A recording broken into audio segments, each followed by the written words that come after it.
Hi everyone, in this video we're going to be taking a look at how to construct a letter. Specifically we're going to be focusing on a letter of complaint. We're going to understand how to construct an argument effectively, and this is all going to be working towards our writing assessment for functional skills level 1 or functional skills level 2. Now if you haven't done so already, please could you like and subscribe. It really helps us out when you do so. And this video is actually going to be a two-parter as well, so I'm going to upload this one and then the next week I'm going to upload the second part as well, so please do keep a lookout for that one. So the first thing we're going to think about is just to get to grips with what do you need to actually include when we are faced with the task of writing a letter. Now this can be quite a difficult thing because generally speaking within modern society we don't really have to write many letters, so it can be quite a difficult thing to remember all of the presentational or organisational features that we need to include. The first thing we're going to do then is look at the statements below, and all I want you to do is to identify the true statements about letter writing.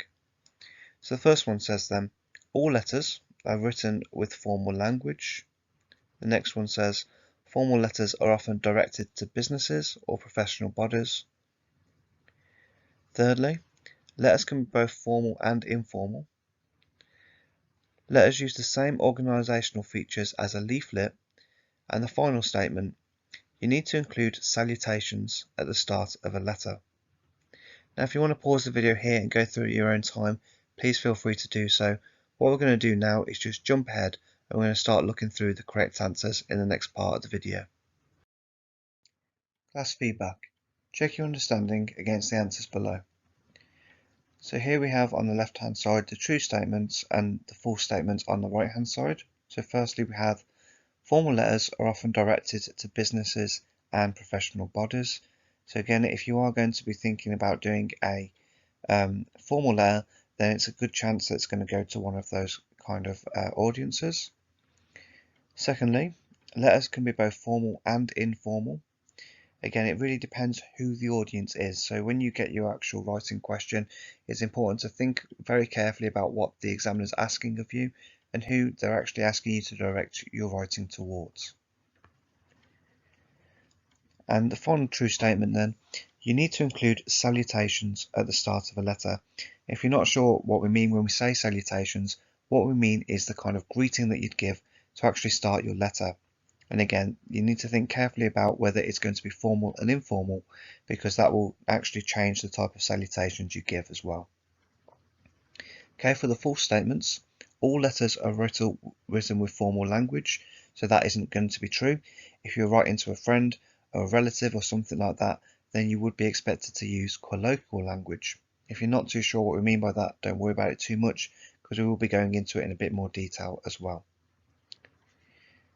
Secondly, letters use the same organisational features as an article, so this is not true. If you think about what we've covered in our previous video, when you write an article, you have to think about using things like headings and subheadings, whereas that's not going to be the kind of thing that you'd associate with a letter. So if you do get a letter, make sure you're using the correct organisational features that we associate with that form of writing. And again, we're going to go through that in a little bit more detail in a bit. So the final thing before we move on is, can you recall the correct term used for informal language? Again, we've just spoke about it anyway, so hopefully it will be clear in your mind.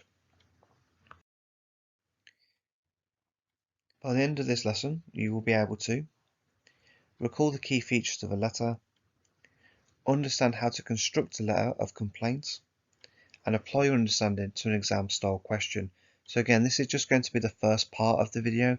In order to actually find the full extent of it, you're going to have to think about following up on the next video as well, which will actually go into more detail about constructing it and actually have a few examples to work from as well. Look at the key features of a letter and attempt the challenges that follow. So here we have on the left hand side a typical layout that you'd expect to get with a normal letter. And the thing I'd like you to think about before we move on would be, how confident do you feel about these organisational features? Now, every single year when people come to do their writing assessment, there'll be people who are sat there and they will hope they don't have a specific form of writing come up in their exam. If you feel like you're not too confident about a letter, then it's really important that you go back over videos like this and you spend that time just to reaffirm your confidence with how to lay it out and how to present the letter. The final thing is what other key details do you need to include?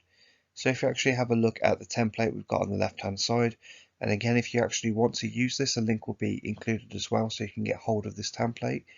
We have the date in the left hand corner. Over on the right hand side we have the sender's address, so in that case we mean your address. Underneath the date we have the recipient's address, and what we mean by that is the person you're sending it to, and then we have the main body of the letter. An important thing to think about as well is that even though the organisational features are going to be really important, when you get to the main body of the letter, it follows a very similar structure to the other forms of writing you would have done.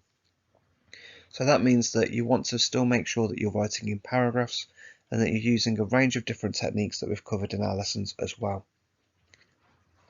So if we think about the other kind of details you need to know about writing a letter, these can be things like, remember not to use your own address. Now this might be quite an obvious bit of information, especially if you're an adult, but a lot of people do generally forget to do this within the exam. So just a reminder to make up the address, okay? It's important just never to include personal details if you can avoid it within it. Obviously at the start of your exam, fill out the proper details, but don't tell us where your actual proper address is. You don't need to include that information. The next one. Your addresses need to have capital letters for the nouns. So a noun is, a name of a person, a place, or a thing. So if you're talking about a street name, a close, a county, or anything like that, then it would need to have a capital letter. Also, the postcodes will need to be in capital letters as well. That's a little key detail that can lose your marks if you forget to do it. When you get onto the main body of the letter, remember to use the correct salutations. Again, salutations is how you start it, your greeting. So you might say dear sir or dear madam if it's towards a professional body, or you might use a more colloquial form if you're talking to someone that you've known for a number of years, or you may be friends or even a relative of. What is colloquial language? So again, this is going to be something that's going to be very important when you're thinking about a letter, because if it's formal or informal, you need to decide what kind of tone or what kind of mood your writing has. Now, when we are writing about things that are informal, we need to think about colloquial language.